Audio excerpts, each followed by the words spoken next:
Hello friends, my name is Khan and once again welcome back to my YouTube channel Karim classes. दोस्तों, आज के इस video में हम डिस्कस करने वाले हैं क्लास 10th की एक बहुत ही प्यारी सी कविता जिसका नाम है फॉर एनी ग्रेगरी। दोस्तों, इस कविता को लिखा है डब्ल्यू बी येट्स ने। और आज के इस वीडियो में हम इस पॉम की डिटेल समरी को समझेंगे और साथ ही साथ इस पॉम से रिलेटेड जो मोस्ट इंपॉर्टेंट क्वेश्चन है उन्हें भी मैं आपके साथ डिस्कस करने वाला हूँ।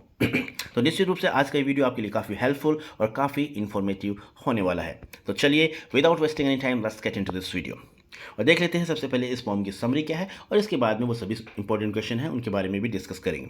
तो सबसे पहले समरी को देख लेते हैं। तो जैसा ये पॉम का नाम है फॉर एनी ग्रेगरी, और मैंने पिछले वीडियो में आपको बताया था ये पॉम एक तरीके से एक यंग मैन और यंग वुमेन के बीच में कॉन्वर्सेशन है, एक वार्तालाप है, एक बातचीत है।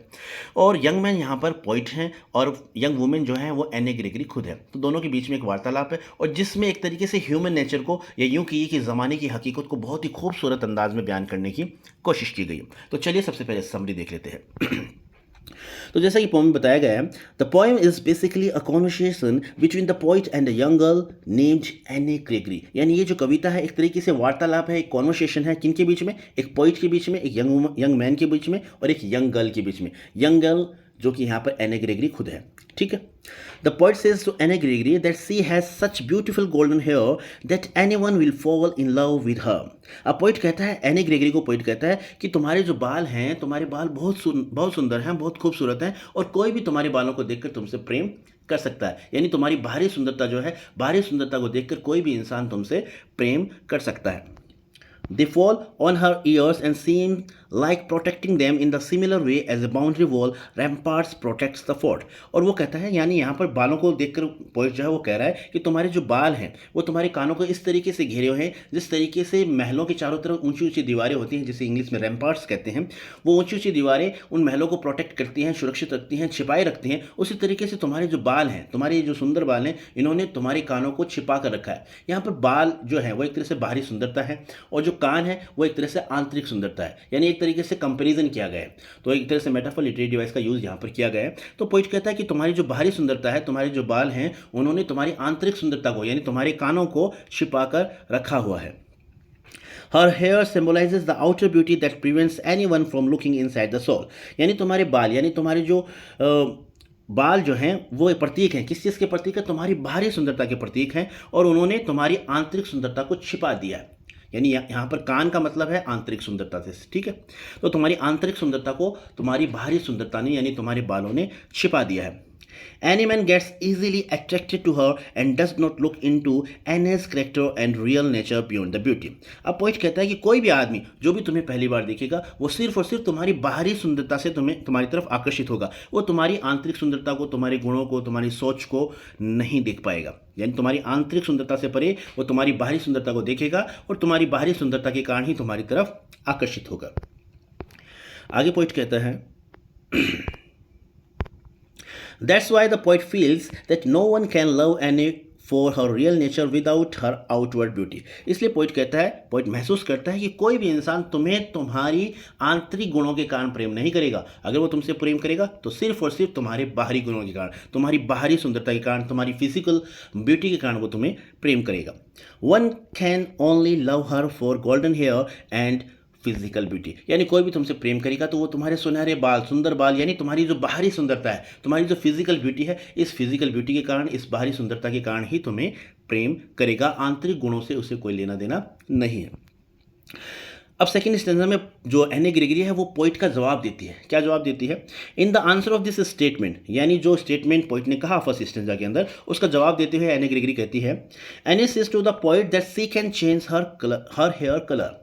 अब वो एनी ग्रेगरी कहती है कि अगर ऐसी बात है तो मैं मेरे बालों का कलर मैं चेंज करवा लूँगी, मैं मेरी बाहरी सुंदरता को चेंज करवा लूँगी। She can get a hair dye and colour her hair as brown, black और कैरेट कलर। वो कहती है कि मैं मेरे बालों का रंग चेंज करवा लूँगी, मेरे बालों का कलर चेंज करवा लूँगी और इन्हें ब्राउन, ब्लैक या कैरेट कलर का यानी गाजरी रंग का बनवा लूँगी।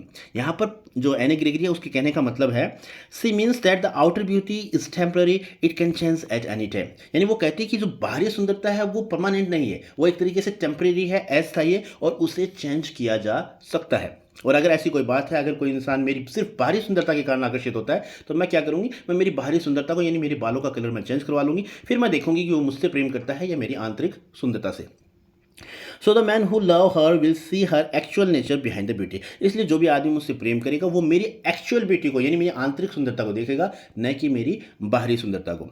सी होप्स, और वो उम्मीद करती है, that the man who falls in love with her will love her for what she is, not for her yellow hair and external beauty. और वो उम्मीद भी करती है कि अगर कोई इंसान उससे प्रेम करता है तो वो सिर्फ और सिर्फ उसी ही से प्रेम करे, उसकी आंतरिक सुंदरता से, उसके गुणों से, उसकी सोच से, उसकी अंडरस्टैंडिंग, इन चीज़ों से वो प्रेम करे, न कि उसकी बाहरी सुंदरता से।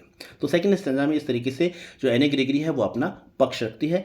अब बात कर लेते हैं थर्ड स्टेंजा की। और थर्ड स्टेंजा में पोइट जो है वो जो फर्स्ट स्टेंजा में पोइट ने बात की थी उस बात को प्रमाणित करने के लिए वो तथ्य प्रस्तुत करता है। तो थर्ड स्टेंजा में पोइट क्या कहता है? The poet replies to Anne after listening to her thoughts about love for internal beauty and not external. यानी जब एने जो है सेकंड स्टेंजा में अपनी बात रखती है आंतरिक सुंदरता के बारे में, तो उसकी बात सुनने के बाद में पोइट अपना पक्ष रखता है और अपना जवाब देता है। पोइट क्या कहता है? He says that he had heard an old religious man saying that only God can love us for what we are, and he can prove this by the fact mentioned in our religious book। यानी फिर बाद में last stanza में poet कहता है कि उसने एक धार्मिक आदमी को ये बात कहते हुए सुना है कि उसने एक ग्रंथ में पढ़ा था कि सिर्फ और सिर्फ इस दुनिया में अगर कोई है तो वो सिर्फ ईश्वर ही है जो हमें हमारे आंतरिक गुणों के कारण प्रेम करता है। ईश्वर को छोड़कर इस दुनिया में कोई भी नहीं है जो आपको आपके आंतरिक गुणों के कारण प्रेम करता है, क्योंकि बाकी सभी लोग जो है वो आपकी बाहरी सुंदरता के कारण आपकी तरफ आकर्षित होते हैं। Human always like outer beauty and are attracted by its shine and glitter. मनुष्य जो है, मनुष्य की तो प्रवृत्ति है, वो हमेशा और हमेशा बाहरी सुंदरता को प्रेम पसंद करता है और बाहरी सुंदरता की चमक धमक के कारण ही वो आकर्षित होता है।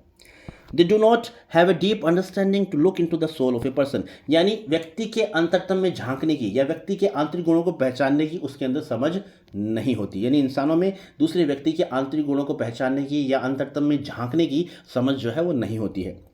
Only God can do so and love us for our inner qualities. यानी अगर सिर्फ और सिर्फ भगवान ही इस दुनिया में ऐसे हैं जो हमें हमारी आंतरिक गुणों के कारण, हमें हमारे आंतरिक गुणों के कारण प्रेम करते हैं।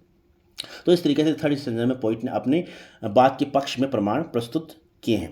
तो ये थी इस पोम की छोटी सी समरी जिसे मैंने बहुत ही आसान भाषा में आपको समझाने का प्रयास किया है। मुझे उम्मीद है आपको ये समरी अच्छी तरीके से समझ में आ गई होगी। अब बात कर लेते हैं इस पोम से रिलेटेड मोस्ट इंपॉर्टेंट क्वेश्चंस की। तो मोस्ट इंपॉर्टेंट क्वेश्चन है, हमारा पहला क्वेश्चन है, What color is the young woman's hair? What does she say about her hair? यानी यंग वुमन यानी एने ग्रेगरी के बालों का कलर कैसा है और वो क्या कहती है अपने बालों के बारे में। तो आंसर हो जाएगा, यानी फर्स्ट स्टेंजा में सेकंड स्टेंजा में एने ग्रेगरी ने अपने बालों के बारे में बताया है। क्या कहा है? The young woman's hair is of yellow colour. यानी एने ग्रेगरी है उसके बालों का कलर पीला है। सी सेज, और वो कहती है that she could get her hair dyed to brown, black और कैरेट कलर। और वो कहती है कि वो अपने बालों का रंग कैसा करवा लेगी? ब्राउन करवा लेगी, ब्लैक करवा लेगी या कैरेट यानी गाजर के रंग का करवा लेगी। क्यों करवा लेगी? क्योंकि वो चाहती है कि कोई इंसान अगर उससे प्रेम करे तो सिर्फ और सिर्फ उसके आंतरिक गुणों के कारण उसे प्रेम करे, न कि उसके बालों के कारण, उसकी बाहरी सुंदरता के कारण। ठीक है, यानी कोई भी उसे प्रेम करे तो वो उसके आंतरिक गुणों के कारण उसे प्रेम करे। ठीक है, तो ये हो गया हमारे फर्स्ट क्वेश्चन का आंसर। अब बात कर लेते हैं सेकेंड क्वेश्चन के बारे में। सेकेंड क्वेश्चन हमारा है, what does the poet tell Gregory about an old religious man. यानी पोइट जो है वो ग्रेगरी को क्या बताता है उस धार्मिक आदमी के बारे में। तो ये बात थर्ड स्टेंजा के अंदर कही गई है और पोइट कहता है, he says that he had heard an old religious man saying that only God can love us for what we are. यानी थर्ड स्टेंजा में पोइट बताता है, ये कहता है कि उसने सुना है, एक धार्मिक आदमी को बात करते हुए सुना है कि इस दुनिया में सिर्फ और सिर्फ भगवान ही हैं जो हमें हमारे आंतरिक गुणों के कारण प्रेम करते हैं। And he can prove this by the fact mentioned in a religious book. और वो इस बात को साबित भी कर सकता है क्योंकि इस बात का उल्लेख जो है एक धार्मिक किताब के अंदर किया गया है। तो इस तरीके से पोइट जो है अपनी बात रखता है। तो ये सेकंड क्वेश्चन का हमारा आंसर हो गया। अब बात कर लेते हैं थर्ड क्वेश्चन, और थर्ड क्वेश्चन काफ़ी इंपॉर्टेंट भी है एग्जाम के पॉइंट ऑफ व्यू से। अक्सर एग्जाम में पूछा जाता है, थीम के बारे में या मैसेज के बारे में पूछ लेते हैं, तो इंपॉर्टेंट क्वेश्चन है, आप इसे अच्छी तरीके से याद कर लीजिएगा।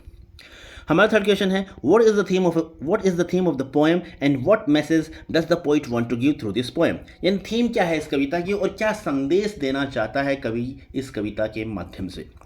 तो आंसर हो जाएगा, the theme of the poem is that a person should be loved for his her mental and moral qualities and not for the outward beauty.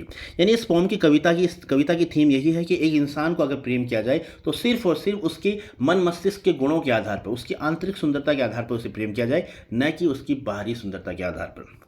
The message is that we should love a person for the qualities of head and heart and not for the enthralling physical appearance. यानी और इस कविता का message भी यही है कि हमें किसी व्यक्ति को प्रेम करना चाहिए। अगर हम किसी व्यक्ति को प्रेम करते हैं तो हमें उस व्यक्ति के गुणों के आधार पर उसे प्रेम किया जाना चाहिए, उसकी मन मस्तिष्क के गुणों के आधार पर प्रेम किया जाना चाहिए, ना कि उसकी आकर्षक जो शारीरिक व्यक्तित्व है उसे देखकर हम उसे अगर हम उसे प्रेम करते हैं ये ठीक नहीं है। हमें व्यक्ति के गुण और मन मस्तिष्क के गुणों के आधार पर, उसकी आंतरिक सुंदरता के आधार पर उसे प्रेम करना चाहिए।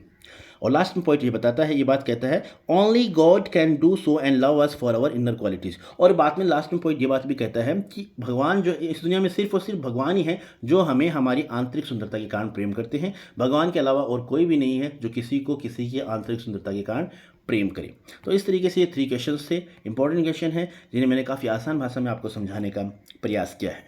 सो this is all about the video. I hope you like this video and if you did please give it a like and share with your friends and siblings who are specially in 10th class. And friends, I would like to tell you that please do let me know in the comment section that how did you find this video. And friends, at the end of this video I would like to tell you that if you haven't subscribed my channel so far, please subscribe my channel and press the bell icon as well so that you may get notification whenever I upload any new video.